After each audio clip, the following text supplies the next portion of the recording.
सर्दियों का समय था। पहाड़ों से घिरे एक छोटे से गांव खानपुर में कुछ गरीब बच्चे फटे पुराने कपड़े पहने एक जलती हुई आग के पास खड़े थे।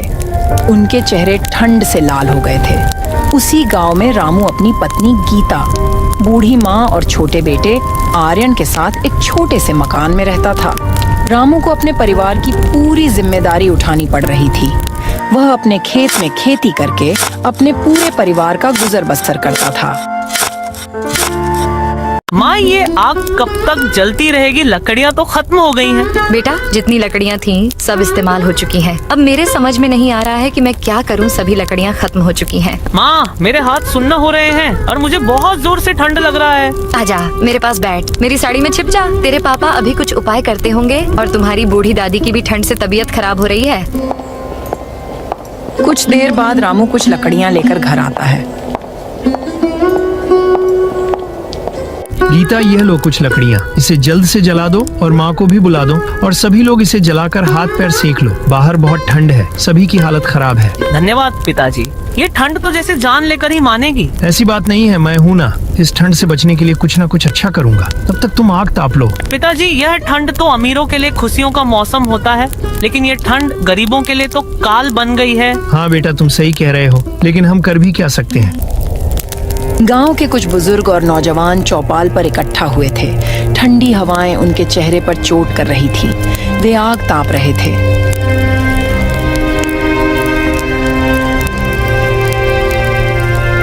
इस साल की ठंड ने पिछले सारे रिकॉर्ड तोड़ दिए हैं। लोग तो कह रहे हैं कि अगले 2 दिन और भी ज्यादा मौसम खराब होंगे। लेकिन बाबूजी, सरकार ने जो कंबल देने का वादा किया था वो अभी तक किसी ने नहीं दिया। सरकार तो वादा हर साल करती है पर कभी नहीं निभाती। हमें खुद ही कुछ करना होगा। मेरे तो बच्चे भी भूख से बिलख रहे हैं। ठंड में काम पर जाना भी मुश्किल हो गया है। खेतों में सब बर्फ जम गया है। लगता है कोई बड़े शहर जाकर मदद मांगनी पड़ेगी। बेटा, शहर जाकर कुछ फायदा नहीं होगा। सुना है कि शहर के लोग बहुत निर्दयी होते हैं। यहाँ गांव में रहोगे तो हम एक दूसरे की मदद करके ठंड का मौसम को टाल सकते हैं और अपना जीवन यापन कर सकते हैं। माँ, क्या कल भी हमें ऐसे ही ठंड में रहना होगा? पता नहीं बेटा, शायद भगवान हमारी सुन ले। माँ, मुझे बहुत भूख लगी है, कुछ खाने को दे दो। शाम तक इंतजार कर ले बेटा, शाम को तुम्हारे पापा कुछ खाने को लाएंगे। गीता इतना कहते ही उसके आंखों में आंसू आ जाते हैं। यह सब रामू सुन लेता है। रामू ठंड से कांपता हुआ पास के जंगल में लकड़ियां तलाशने निकलता है। ठंडी हवाएं उसकी हड्डियों तक पहुंच रही थीं।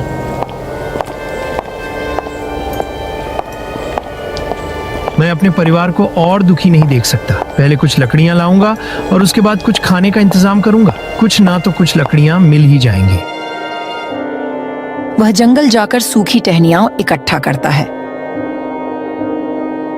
अचानक उसका पैर बर्फ में फिसल जाता है और वह गिर जाता है।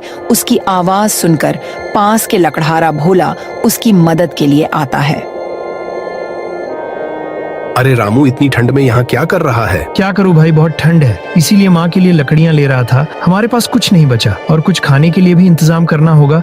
मैं बहुत तकलीफ में हूँ। चल मेरे साथ, मैं कुछ लकड़ियाँ और कुछ खाने को दूंगा। ठंड में ऐसे अकेले मत आना, यहाँ बहुत ठंड है।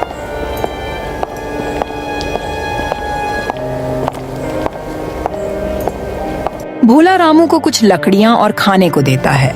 रामू सारा सामान लेकर वहां से घर आता है।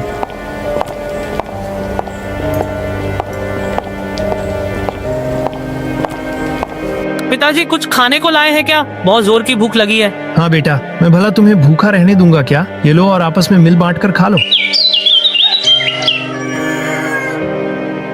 फिर अगली सुबह रामू की बूढ़ी माँ की तबीयत ठंड से खराब हो जाती है। वह बहुत परेशान हो जाता है। वह तुरंत डॉक्टर के पास जाता है।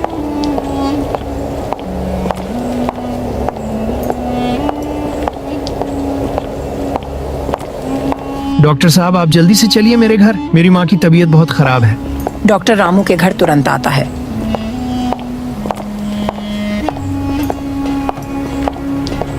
और उन्हें चेक करता है। रामू, इन्हें ठंड लग गई है और इनकी हालत बहुत गंभीर है। तो डॉक्टर साहब, आप माँ का इलाज कीजिए। देखो रामू, इन्हें तो अभी दवा दे रहा हूँ, मगर इनका इलाज लंबा चलेगा और पैसा भी बहुत लगेगा। डॉक्टर साहब, आप पैसे का चिंता मत कीजिए, मैं पैसा कहीं से न कहीं से इंतजाम करूंगा। बस आप माँ का इलाज कीजिए। डॉक्टर दवा देकर वहाँ से चला जाता है। अजी, माँ जी के इलाज के लिए पैसे कहाँ से लाएंगे? हम लोग खाने के लिए मोहताज है, तो इलाज कैसे होगा? गीता, तुम सही कह रही हो, मगर मैं माँ को ऐसे नहीं छोड़ सकता। किसी तरह तो इलाज करवाना ही होगा। मेरे पास एक ही उपाय है, मैं अपना खेत को बेच दूंगा और माँ का इलाज करूंगा। आप तो ठीक कह रहे हैं, लेकिन खेत बेचना मुझे अच्छा नहीं लग रहा। लेकिन और कोई उपाय भी नहीं है। रामू अपनी माँ का इलाज के लिए खेत बेचने के लिए मजबूर हो जाता है।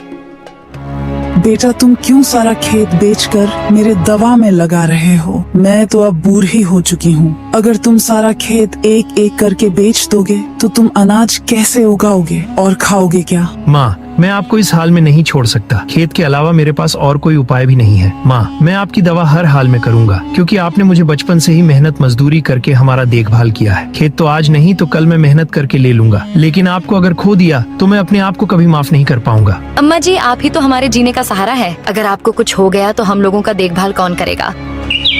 कुछ दिन ऐसे ही बीतते हैं। ठंड का मौसम और बढ़ जाता है। सभी लोग अपने अपने घर में रहने लगते हैं।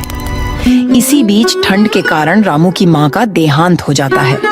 फिर मानो रामू की तो पूरी दुनिया ही उजड़ गई थी। किसी तरह गांव की सहायता लेकर रामू अपनी माँ का अंतिम संस्कार कर देता है।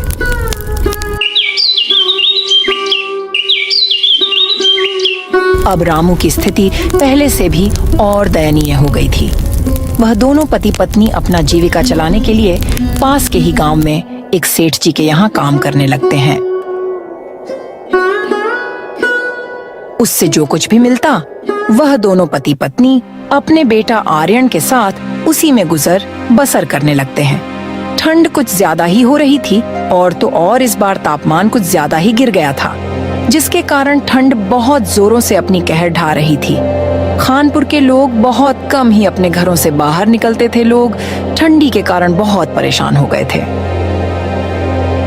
सर्दियाँ बहुत बढ़ गई हैं और हमारे लिए गर्म कपड़ा भी नहीं है। और आर्यन को तो देखो, उसके पास एक भी स्वेटर नहीं है। हाँ भाग्यवान, तुम सही कह रही हो। हमें जल्द कुछ करना होगा। हे भगवान, ये तेरी कैसी लीला है। इस साल तो ठंड कुछ ज्यादा ही पड़ रही है, जिसके कारण सेठ जी के यहाँ काम करने में मुझे बहुत दिक्कत आती है और हाथ पैर भी सुन्ना हो जाते हैं। घर से बाहर निकलने का तो मन ही नहीं करता। चलो, आज सेठ जी के यहाँ काम पर जाने का समय हो गया है, मैं चलता हूँ, नहीं तो सेठ जी बहुत गुस्सा करेंगे। ठीक है, आप अपना ध्यान रखिएगा, बाहर बहुत ठंड है। रामू तेज ठंड में सेठ के यहाँ काम करने के लिए निकल जाता है। बेटा, तेरे पापा तो काम के लिए निकल गए और अब मैं भी अपने काम पर जाती हूँ, नहीं तो मालकिन बहुत गुस्सा करेंगी। समय पर खाना खा लेना और घर से बाहर मत निकलना, बाहर बहुत ठंड है। गीता इतना कहकर अपने काम पर चली जाती है।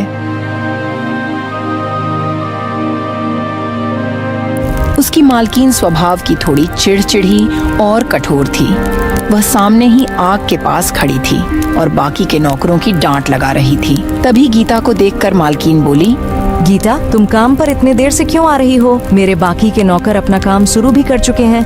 लगता है तुम समय की कीमत नहीं जानती हो। मुझे माफ कर दीजिए मालकिन, ठंड के कारण आने में थोड़ी देर हो गई, पर आप चिंता न करें, मैं अपना काम तुरंत ही खत्म कर देती हूँ। बहाने बनाना खत्म करो, जाओ चुपचाप अपने काम पर लग जाओ। अगर आज काम में कोई गड़बड़ी हुई तो मैं तुम्हारा सारा हिसाब कर दूंगी। तुम्हारी जगह काम करने वाले बहुत बैठे हैं। मालकिन की बातों को सुनकर गीता को बहुत दुख होता है, लेकिन वह बेचारी कर भी क्या सकती थी।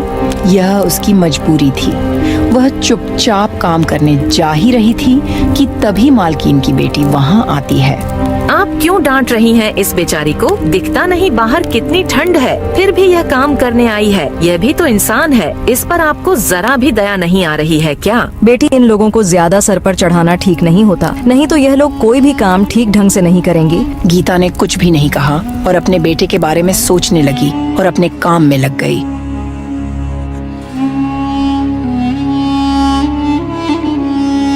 उधर रामू ठंड में कांपते हुए सेठ जी के खेत पर मजदूरी कर रहा था। सेठ मजदूरों पर बहुत कड़ी निगरानी रखता था।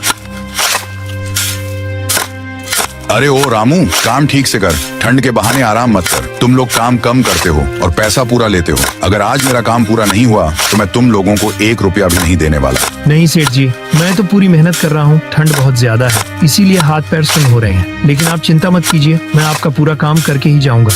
सुबह से काम करते करते रामू के हाथ पैर ठंड से अकड़ चुके थे और थकान उसके चेहरे पर साफ नजर आ रही थी। लेकिन उसे अपनी पत्नी और बच्चे की बहुत फिक्र हो रही थी, इसलिए वह इतनी ठंड में भी जी तोड़ मेहनत कर रहा था।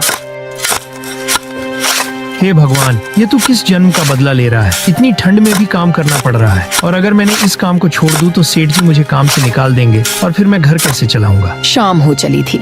रामू की पत्नी गीता घर पर रामू का इंतजार कर रही थी। इधर रामू झटपट किसी तरह काम निपटाकर घर लौटने की सोच रहा था, लेकिन तभी सेठ ने कहा, ओ रामू सुन, आज ये काम पूरा करके ही जाना। अगर थोड़ा सा भी काम छूटा तो समझ लेना आज तेरी नौकरी गई। जी सेठ जी, आप जैसा कहें। रामू यह कहकर फिर काम पर लग जाता है। वह बेचारा कर भी क्या सकता था, मजबूरी उससे यह सब करवा रही थी। उधर खानपुर गांव में ठंड से सभी का बुरा हाल था। लोग घरों से बाहर नहीं निकलते, उनका सहारा एक आग ही था। गांव का चौपाल जहां लोग अक्सर बैठकर बातें किया करते थे, अब वहां सुना बिरान पड़ा था। उसी दिन शाम में गांव के कुछ लोग चौपाल पर इकट्ठा हुए। उनमें से एक आदमी बोला, इस बार ठंड बहुत भयानक है। अगर हम सब मिलकर कोई उपाय नहीं करेंगे तो कई लोग इस ठंड के चपेट में आ जाएंगे। हमें जंगल से और लकड़ियां लानी हो और हर घर में अब आग जलाने की व्यवस्था करनी हो। लेकिन इस ठंड में जंगल तक जाने की हिम्मत कौन करेगा। ठंड इतनी ज्यादा है कि हाथ पैर सुन पड़ रहे हैं। जंगल में सूखी लकड़ियां ढूंढने में भी बहुत समय लग जाएगा। डरने से कुछ नहीं होगा, हमें एक दूसरे की मदद करनी होगी। अगर हमने ठंड के आगे हार मान ली तो गाँव के कई घरों के चूल्हे हमेशा के लिए बुझ जाएंगे। फिर वे लोग निर्णय लेते हैं। सब लोग मिलकर जंगल से लकड़ियां लाकर सभी के घरों में आग जलाएंगे, जिससे सर्दी से बचा जा सके। दिन ढल चुका था। रामू अपना काम खत्म करके सेठ जी के पास जाता है और कहता है, लीजिए सेठ जी, मैंने आपका सारा काम निपटा दिया। सेठ जी, मुझे कुछ पैसे चाहिए थे, मेरे बेटे के लिए सर्दी के कपड़े लेने थे। अरे रामू, अभी तो महीना पूरा होने में कुछ दिन बाकी है और तुमको पैसा अभी चाहिए। कुछ दिन और इंतजार करो, फिर पैसा मिलेगा। सेठ जी, मेरे बेटे के पास ठंड का एक भी कपड़ा नहीं है। हम पति पत्नी तो कैसे भी ठंड झेल लेंगे, लेकिन वह तो अभी बच्चा है, वह इस ठंड को नहीं सह सकेगा। सेठ जी, इसलिए मुझे आप कुछ पैसे दे दीजिए, मुझे उसके लिए स्वेटर खरीदना है। फिर सेठ रामू को कुछ पैसा दे देता है। उसके बाद रामू अपने बेटे के लिए एक सुंदर सा स्वेटर ले लेता है और अपने घर ले जाता है। घर जाते जाते उसे रात हो जाती है।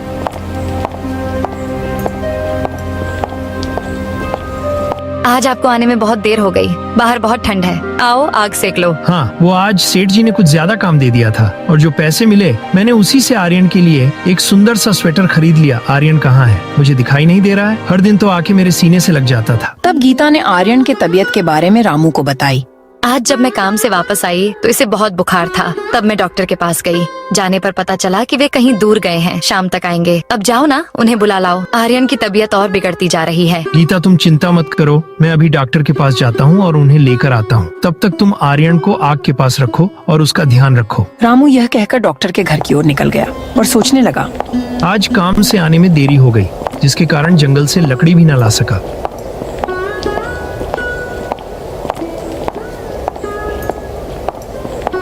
रामू डॉक्टर के घर पहुंचा और सारी बातें कह सुनाई और तुरंत डॉक्टर को साथ लेकर घर की ओर चल पड़ा।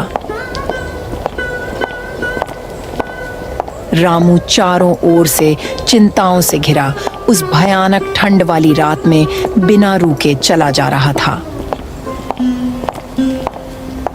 डॉक्टर साहब को मैं अपने साथ ले आया हूँ। गीता, तुम चिंता मत करो। आर्यन की आंखें बंद क्यों है? डॉक्टर साहब देखिए ना, आर्यन अभी थोड़े देर से कुछ भी नहीं बोल रहा है और आंखें भी नहीं खोला है। डॉक्टर साहब, आप जल्दी मेरे बेटे को देखो ना, क्या हुआ है, क्यों नहीं बोल रहा है? आप घबराइए नहीं, मैं इसे देखता हूँ क्या हुआ है। थोड़ी देर डॉक्टर आर्यन की जांच करता है। उसके बाद डॉक्टर रामू से कहता है, रामू, मैंने तुम्हारे बेटे को बचाने की बहुत कोशिश की, लेकिन मैं नहीं बचा पाया। तुम्हारा बेटा अब इस दुनिया में नहीं है। इतना सुनते ही दोनों पति पत्नी बहुत जोर जोर से रोने लगे। उनकी रोने की आवाज सुनकर आसपास के पड़ोसी उनके पास आ गए और तब डॉक्टर ने पूरी बात गांव वालों को कह सुनाई। फिर गांव वाले ने रामू की मदद की।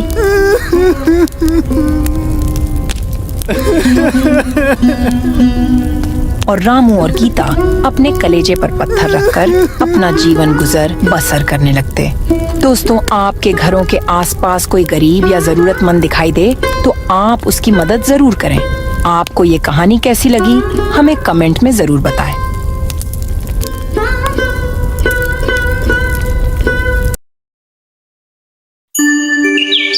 सर्दियों का समय था। पहाड़ों से घिरे एक छोटे से गांव में कड़कड़ाती ठंड पड़ रही थी। गांव के लोग अपने अपने घरों में गर्म कपड़ों और आग के सहारे ठंड से बचने की कोशिश कर रहे थे। यहाँ के गांव के लोग हर साल सर्दियों में कठिनाइयों का सामना करते थे, लेकिन इस बार ठंड बहुत ज्यादा थी और बर्फबारी हो रही थी। उसी गांव के बाहर एक साधु रहते थे। उनकी कुटिया बहुत साधारण थी, जिसे उन्होंने खुद लकड़ी और पत्तों से बनाए थे। गांव के लोग कभी कभी उनके पास जाते थे, लेकिन इस बार ठंड के कारण सबने उनसे दूरी बना ली थी। साधु का स्वभाव बहुत दयालु था और वे हमेशा दूसरों की मदद के लिए तत्पर रहते थे। वह साधु कड़कड़ाती ठंड में सहायता मांगने गांव में आते हैं।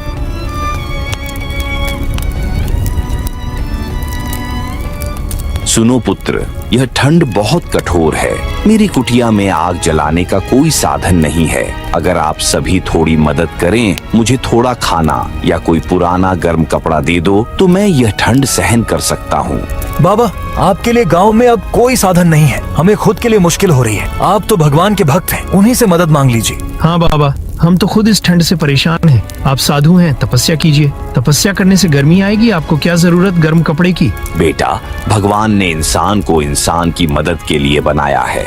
अगर आप एक दूसरे की मदद नहीं करेंगे तो यह जीवन किस काम का है? कृपया मुझे पुराने ही सही, पर मुझे गर्म कपड़े दे दो। साधु के लाख कहने पर उनकी कोई मदद नहीं करता। गांव वालों पर साधु की बातों का कोई असर नहीं हुआ। सबने अपने अपने काम में ध्यान लगाना शुरू कर दिया। साधु निराश होकर अपनी कुटिया लौट जाते हैं। उनकी कुटिया में बहुत ठंड थी। उन्होंने ध्यान लगाने की कोशिश की, लेकिन ठंड इतनी अधिक थी कि उनका शरीर ठंड से जकड़ने लगा था।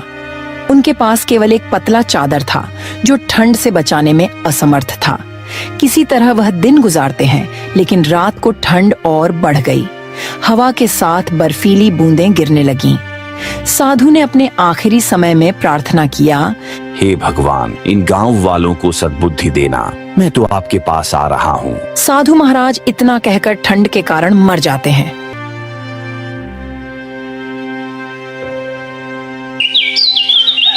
अगले दिन जब सूरज निकलता है तो गांव वाले साधु की कुटिया की ओर गए तो देखते हैं कि साधु का शरीर बर्फ बन चुका था। साधु की मृत्यु की खबर पूरे गांव में आग की तरह फैल गई। लोग उनकी कुटिया पर एकत्र हुए। उनके शरीर को देखकर सभी बहुत दुखी हुए। हमें साधु महाराज की मदद करनी चाहिए थी। वह तो भगवान के भक्त थे। हमने उन्हें अकेला मरने के लिए छोड़ दिया। हमने साधु महाराज के बारे में जरा भी नहीं सोचा। हमसे बहुत बड़ी भूल हो गई। हमने अपने स्वार्थ के आगे उनका जरा भी बात नहीं सुना। साधु की मृत्यु के बाद गांव में अजीब घटनाएं होने लगीं। ठंड और भी भयानक हो गई। बर्फ गिरने लगा और ठंड से सभी का हालत खराब होने लगी। आसमान में बादल छा गए। कड़ाके की ठंड ने गांव वालों की जिंदगी थाम दी थी। बर्फीली हवाओं ने जैसे हर किसी को घर में कैद कर दिया था। हर तरफ सन्नाटा पसरा हुआ था और ठिठुरती ठंड ने लोगों के दिलों में डर भर दिया था।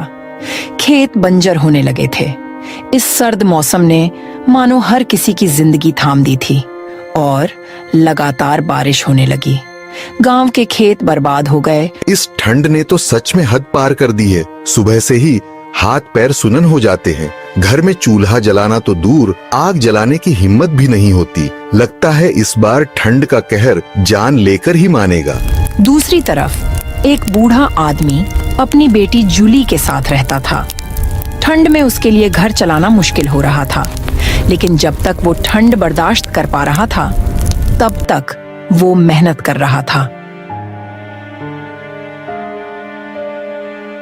पिताजी, इतनी ठंड में आप खेत क्यों जाते हैं? देखिए ना, आपका चेहरा लाल हो गया है और हाथ पैर भी ठिठुर गए हैं। अगर आप बीमार पड़ गए तो हमारा क्या होगा? आपको अपना खुद का ख्याल रखना चाहिए। ये ठंड बहुत खतरनाक है पिताजी। बेटी, मैं भी जानता हूँ कि ये ठंड कितनी मुश्किलें खड़ी कर रही है, लेकिन अगर मैं खेत में काम नहीं करने जाऊँगा तो हम खाएंगे क्या? घर में कुछ बचा नहीं है। ये खेत ही हमारी रोटी का सहारा है। ठंड चाहे कितनी भी कड़ी हो, मुझे काम करना ही होगा। अगर मैं हार मान जाऊंगा तो तुम्हारे भविष्य का क्या होगा? लेकिन पिताजी, क्या कोई और तरीका नहीं है? क्या किसी से मदद नहीं ली जा सकती है? आपकी ये हालत देखकर मेरा दिल टूट जाता है। बेटी, इस दुनिया में दूसरों से मदद मांगने से कुछ नहीं होता। हर कोई अपनी अपनी परेशानियों में उलझा हुआ है। हमें अपने पैरों पर खड़ा होना होगा। ठंड हमें हरा नहीं सकती, क्योंकि मेहनत करने वालों को ऊपर वाला कभी भूखा नहीं रखता। जूली, जल्दी से खाना लगा दो।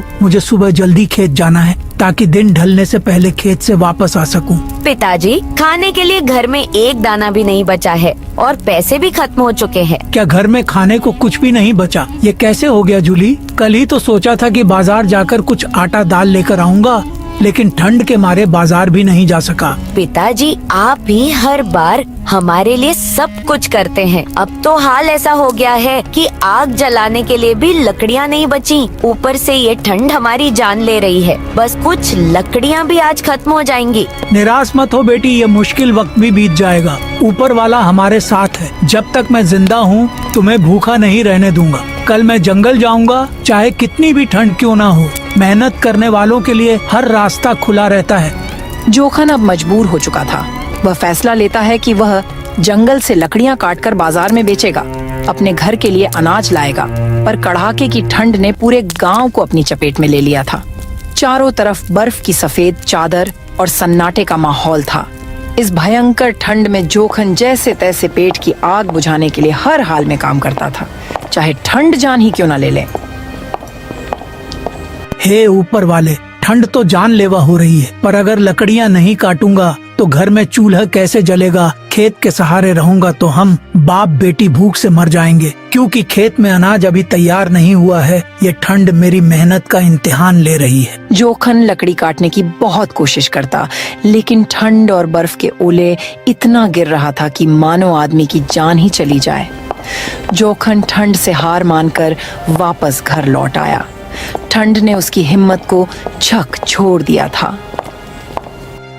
जूली, आज मेरी हिम्मत नहीं हो रही है। ठंड इतनी बढ़ गई है कि लकड़ी काटने का भी मन नहीं कर रहा। पिताजी, तो आप क्या करेंगे अब? मुझे तो कुछ समझ नहीं आ रहा है। कल फिर से जंगल जाऊंगा, लेकिन आज के लिए मुझे सेठ धनराज से कुछ पैसे उधार लेने होंगे। पिताजी, आप ये क्या कह रहे हैं? सेठ धनराज? वह तो बहुत दुष्ट किस्म का सेठ है। आपने देखा नहीं, कुछ दिन पहले एक साधु उसके पास आए थे मदद मांगने, लेकिन वह उनकी मदद नहीं की और उनका मजाक बना के उन्हें अपने दरवाजा से भगा दिया था। और कोई गांव वाला उनकी मदद नहीं की, जिसके कारण साधु की मृत्यु हो गई थी। इस दुनिया में कोई किसी का नहीं होता। हाँ बेटी, तुम सही कह रही हो, मगर मेरे पास और कोई उपाय भी तो नहीं है। दिन ब दिन बढ़ती ठंड ने उसकी हिम्मत तोड़ दी थी।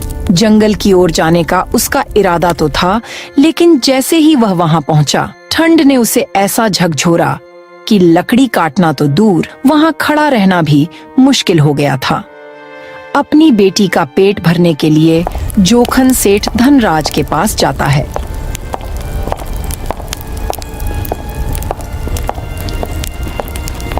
सेठ जी, मुझे कुछ पैसे उधार चाहिए। घर में खाने पीने का इंतजाम नहीं हो रहा है और खेत की फसल भी अभी हुई नहीं है और लकड़ी काटने का काम भी ठंड के कारण नहीं हो पा रहा। तुम सोच भी कैसे सकते हो कि मैं तुम्हें पैसे उधार दूंगा? अगर तुम्हें पैसे उधार चाहिए तो तुम्हें अपना कुछ कीमती सामान मेरे हवाले करना होगा। सेठ जी, अगर आपने पैसे नहीं दिए तो मैं और मेरी बेटी भूख के कारण मर जाएंगे, क्योंकि इस ठंड की महामारी की वजह से सारा काम ठप पड़ा हुआ है। अगर तुम पैसे नहीं चुका पाए तो मेरी एक शर्त है, तुम्हें अपना सारा खेत मेरे नाम लिखना होगा। अगर तुम 1 महीने में मेरे पैसे वापस नहीं किया तो मैं तुम्हारा खेत अपने नाम करवा लूंगा और तुम्हारी बेटी से शादी भी करूंगा। ये आप क्या कह रहे हो सेठ जी? क्या बेहूदगी बात की है तुमने? मेरी बेटी तो अभी छोटी है, उसके भविष्य से खेलना आसान समझते हो? क्या तुम मेरी मजबूरी का फायदा उठाना चाहते हो? ये तुम्हारे सामने मेरी शर्त है। तुम मुझे पैसे लौटा नहीं सकोगे तो मेरी शर्त पूरी करनी होगी। मैं किसी भी हालत में तुम्हारी ये शर्त नहीं मान सकता, लेकिन पैसे आज ले रहा हूँ। 1 हफ्ते में तुम्हें चुकता करूँगा।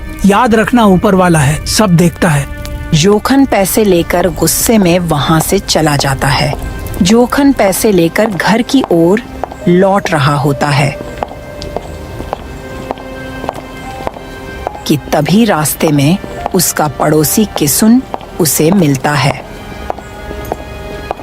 जोखन भाई, क्या हाल है? बड़ी जल्द में हो, कहीं जा रहे हो क्या? किसुन, मैं बहुत परेशानी में हूँ। सेठ धनराज से पैसे उधार लिया हूँ, लेकिन वो मुझसे कहता है कि अगर वक्त पर पैसे नहीं लौटा सका तो मेरी बेटी का विवाह उससे ही करना होगा। क्या करूँ, कुछ समझ नहीं आ रहा। ये तो बहुत बुरी बात है जोखन भाई, तुम तो मेहनत करने वाले आदमी हो और अब ऐसा लग रहा है कि सब कुछ उल्टा हो गया है। पर तुम चिंता मत करो, मैं तुम्हारे साथ हूँ। हम मिलकर कुछ ना तो कुछ रास्ता निकाल ही लेंगे। तुमसे बात करके थोड़ा दिल को सुकून मिला है किसुन भाई, लेकिन सच में अब क्या करूं कुछ समझ नहीं आता। घर में खाने को कुछ नहीं है और ठंड में काम करने का हिम्मत भी नहीं हो रही है। तुम जैसे अच्छे इंसान के साथ ऐसा नहीं होना चाहिए था। तुम्हारी तकलीफें मुझे बहुत गहरी लग रही हैं। जोखन, तुम चिंता मत करो, कुछ न कुछ हल निकलेगा। मुझे लगता है कि जब से पहाड़ी के साधु की मौत हुई है तब से ठंड और बढ़ गया है। हाँ भाई, तुम सही कह रहे हो। खैर तुम बताओ, तुम्हारा हाल कैसा है? बहुत बुरा हाल है भाई। घर में खाने के लिए राशन नहीं है, खेत खराब हो गए हैं, बीबी की भी तबीयत खराब है, मैं भी बहुत परेशानी में हूँ।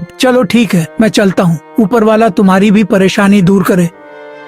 जोखन वहां से चला जाता है और किसुन भी अपने घर चला जाता है।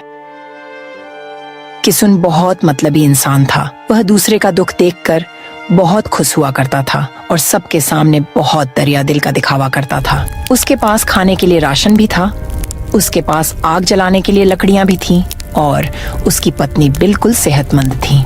आज तो मजा आ गया। जोखन ने अपनी सारी कहानी सुनाई। बेचारा सोच रहा था कि अपनी बेटी का विवाह किसी अच्छे परिवार में करना चाहता था, मगर वह अधिक उधारी चुका नहीं पाया तो सेठ धनराज उसकी बेटी से जबरदस्ती शादी करेगा। क्या सच में जोखन का तो बिल्कुल ही दिमाग खराब हो गया है। अपने नई नवेली लड़की के नाम पर कर्ज ले लिया है। सच में गरीब लोग कितने बेवकूफ होते हैं। उन्हें देखकर कितना हंसी आती है मुझे।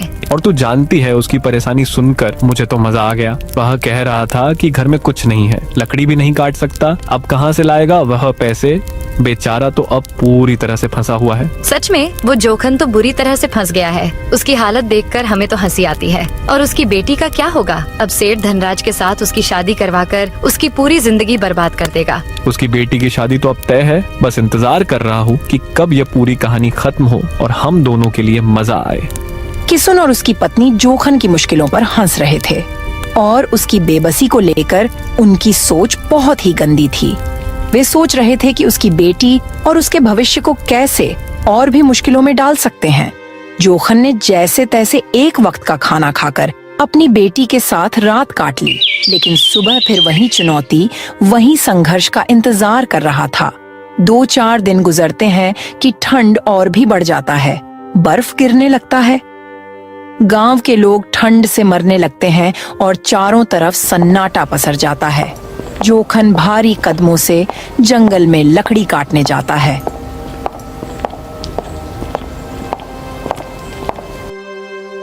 ठंड इतनी बढ़ जाती है कि उसके हाथ जकड़ जाते हैं। वह कोशिश करता है लेकिन ज्यादा लकड़ी नहीं काट पाता। वह लकड़ी का छोटा ढेर इकट्ठा करता है और उसे लेकर घर आ जाता है। वह घर आकर देखता है कि उसकी बेटी की तबीयत बहुत खराब हो गई थी। वह बेचारी कंबल में लेटी थी। पिताजी, बहुत ठंड लग रही है। मुझे ऐसा लग रहा है कि मैं अब और सहन नहीं कर पाऊंगी। मुझे लग रहा है कि मुझे बहुत जोर का बुखार है। पिताजी, डॉक्टर को बुला लो, नहीं तो मेरी जान चली जाएगी। जूली, तुम चिंता मत कर, मैंने आग जला दी है। तू थोड़ी देर में ठीक महसूस करोगी। डॉक्टर को भी बुलाने की कोशिश करता हूँ, बस तुम हिम्मत रखना, ऊपर वाले सब सही करेगा। हे भगवान, मैं कैसे डॉक्टर को बुलाऊं? घर में पैसों की बहुत दिक्कत है। जोखन जैसे तैसे करके डॉक्टर के पास जाता है।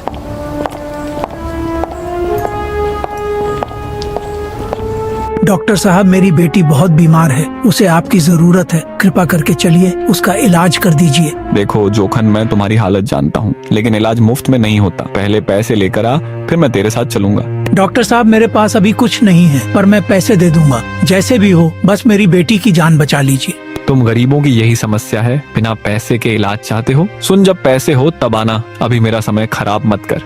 जोखन निराश होकर वहां से आ जाता है। तभी उसे उसका दोस्त किसुन नजर आता है। जोखन तो इतना परेशान क्यों लग रहा है? सब खैरियत तो है ना? किसुन भाई, मेरी झूली बहुत बीमार है, हालत दिन ब दिन खराब हो रही है। मैंने डॉक्टर को बुलाने की कोशिश की, लेकिन उसने पैसे मांगे। अब न मेरे पास पैसे है न कोई और सहारा। भाई तेरी हालत सुनकर मुझे सच में बहुत दुख हो रहा है, लेकिन क्या करूं? मैं खुद भी इस ठंड से बेहाल हूं। मेरे घर में भी खाने के लिए मुश्किल से कुछ बचा है। किसुन, मैं तुझसे बड़ी उम्मीद लेकर आया हूँ। तूने हमेशा मुझे अपना भाई कहा है, एक बार मेरी मदद कर दो। बस थोड़ा सा सहारा दे दो ताकि मेरी बेटी की जान बच सके। जोखन भाई मेरी बात समझ, मैं तेरी मदद करना चाहता हूँ, लेकिन मैं खुद अपने घर का खर्चा नहीं उठा पा रहा हूँ। अगर कुछ होता तो सबसे पहले तुझे ही देता। किसुन, क्या अब इंसानियत भी ठंड में जम गई है? मेरी बेटी की जान पर बनी है। अगर तू भी मना करेगा तो मैं किसी से क्या उम्मीद करूं? जोखन भाई मेरी बात समझ, मैं मजबूर हूँ। ऊपर वाले से प्रार्थना कर कि वो तुझे इस मुसीबत से निकाल दे। बस मेरे लिए भी दुआ करना। किसुन जोखन को पीछे छोड़कर चला जाता है। जोखन वहीं खड़ा रहता है। अपनी बेबसी को महसूस करता हुआ जोखन जंगल की ओर निकल पड़ता है। वह सोचता है कि कोई मदद नहीं करेगा, मुझे खुद ही सब करना होगा।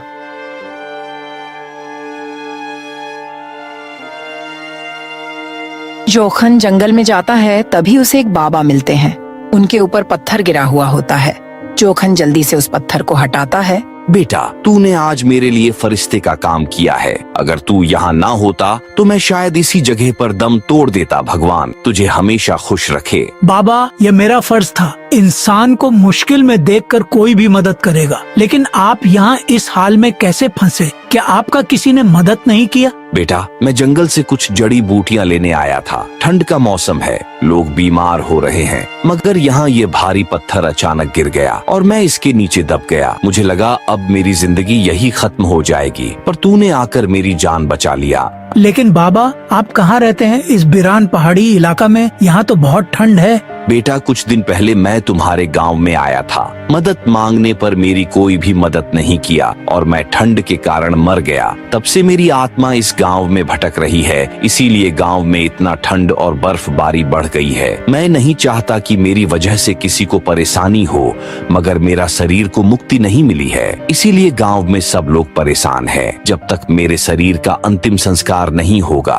तब तक गांव के लोग इसी तरह परेशान रहेंगे और कड़ाके की ठंड बनी रहेगी। तो बाबा, हम गांव वालों को क्या करना होगा? बेटा, तुम लोग को सबसे पहले मेरे शरीर का अंतिम संस्कार करना होगा। उसके बाद एक दूसरे की मदद करनी होगी, तब जाकर मेरी आत्मा को शांति मिलेगी और ठंड धीरे धीरे कम हो जाएगा। बाबा, ऐसा ही होगा। मैं गांव में सबको जाकर बताऊंगा। बेटा, मैं तुम्हारा परीक्षा ले रहा था। अगर मैं इस पत्थर से दबा रहता तो मुझे कुछ नहीं होता, क्योंकि यह मेरी आत्मा है। बेटा, तुमने मेरी सहायता किया, इसके बदले में मैं तुझे यह चीज देना चाहता हूँ। इसे मामूली मत समझना। ये बोतल तेरे बहुत काम आएगी, लेकिन इसे बिना वजह कभी मत खोलना जब तुम्हारे पास कोई रास्ता ना हो और तुझे लगे कि हर उम्मीद खत्म हो चुकी है, तब इसे खोलना। जोखन बाबा का धन्यवाद करता है। वह बाबा की ओर देखता है, लेकिन जब वह पलटकर दोबारा देखता है तो बाबा वहाँ से गायब हो चुके थे। वह अपने घर तुरंत जाते हैं।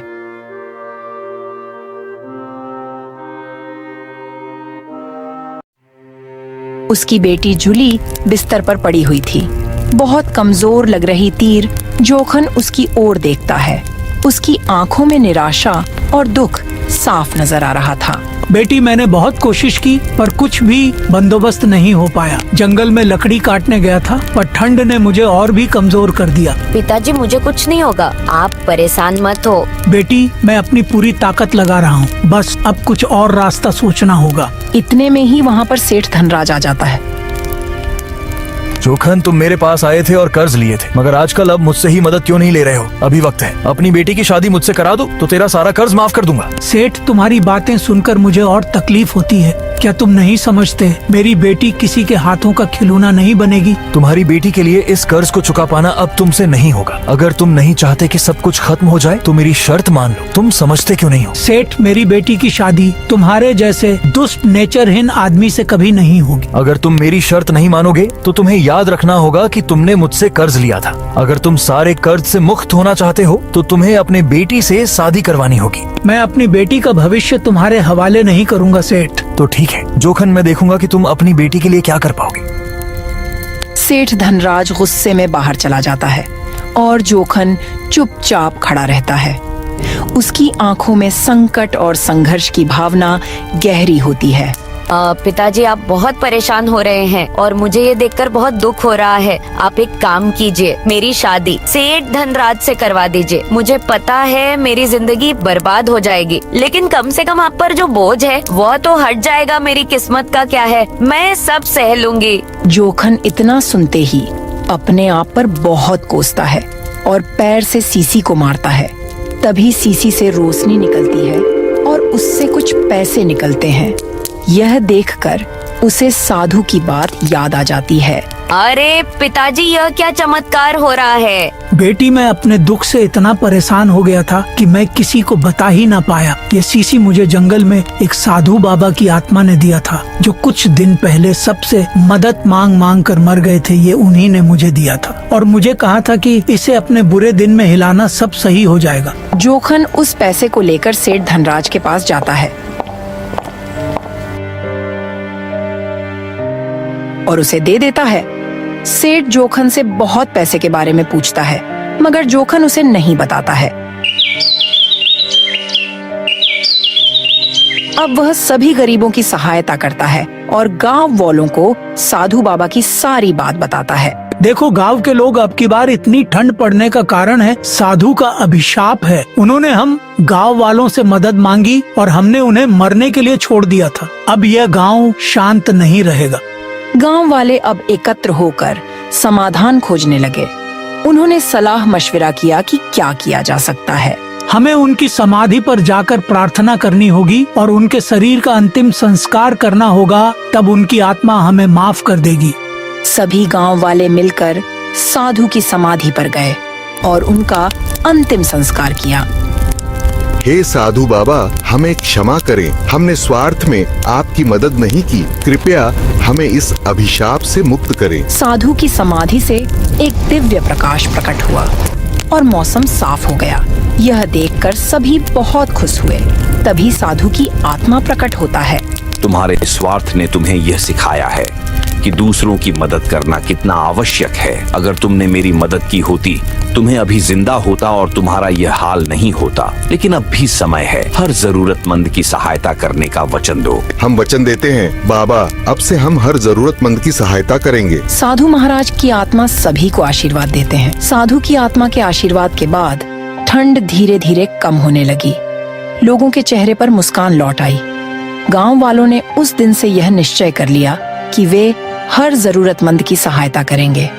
कहानी से यह सीख मिलती है कि हमें हमेशा दूसरों की मदद के लिए तत्पर रहना चाहिए। स्वार्थ का परिणाम केवल दुख और विनाश ही होता है। परोपकार से ही जीवन में शांति और समृद्धि आती है।